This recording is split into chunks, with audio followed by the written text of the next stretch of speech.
Verduidelik in jou eie woorde die stappe wat jy gaan volg as jy 'n gemengde getal in 'n onegte breek moet skryf. So kom ons staan net gou stil by die twee begrippe.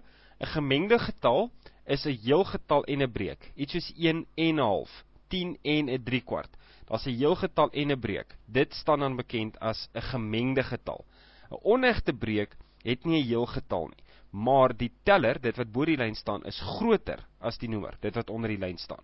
'n Egte breek of 'n gewone breek is altyd kleiner bo as wat hy onder is.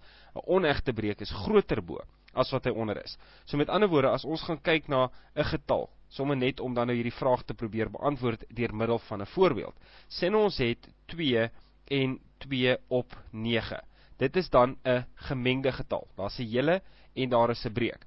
Dan gaan kyk ons na die onegte breek verwerking deur te sê maal die noemer, die getal onder die lyn met die heel getal. 2 maal 9 is 18 en plus die getal bo die lyn by. Dit gee vir ons 18 plus 2 is 20 en ons los nog steeds die 9 onder die lyn. So daar het ons nou gevorder van 'n gemengde getal 2 en 2/9 na 'n onegte breek 20 op 9 waar die getal bo die lyn groter is as die getal onder die lyn.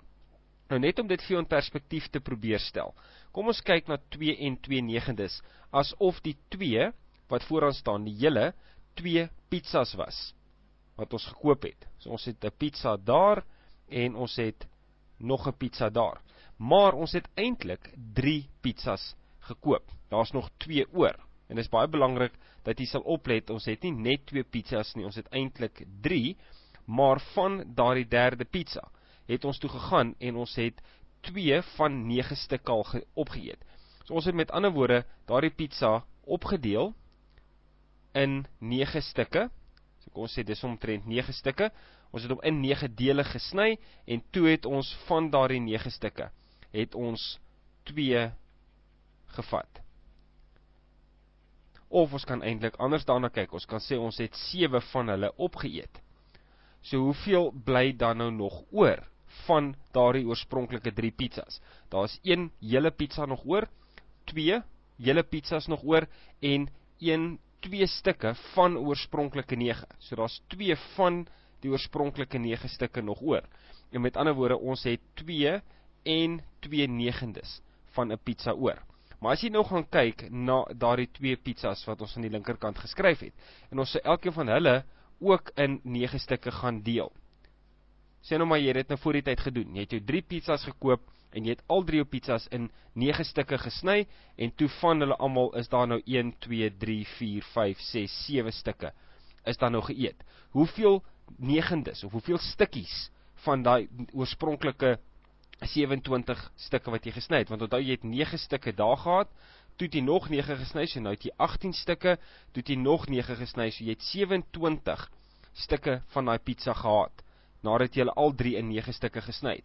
Hoeveel van daardie 27 stukke is daar dan nog oor? Is 9 plus 9 is 18 plus 2 gee vir ons 20. So daar's 20 van 9 stukke wat ons ingedeel het. Onthou die noemer onder die lyn sê vir ons in hoeveel stukke is elke pizza gesny. So hoeveel is oor, nadat ons 7 van daardie 27 geëet het, 20, en die getal onder die lyn sê vir ons in hoeveel stukke het ons elkeen van daardie pizzas gesny. So met ander woorde, as jy die eerste pizza in 3 gesny het, en die tweede pizza in 4, en die derde pizza in 9, dan sou hierdie berekening of hierdie redenasie wat ons nou net gevolg het, nie sin gemaak het nie. Dit moet al 3 in dieselfde hoeveelheid gesny wees, om sin te maak, dat jy dan van die oorspronklike 27 nou nog 20 oor het op 9. Want die 9 sê vir ons dan nou, soos ons klaar gesê het, in hoeveel stukke het ons elke pizza gesny.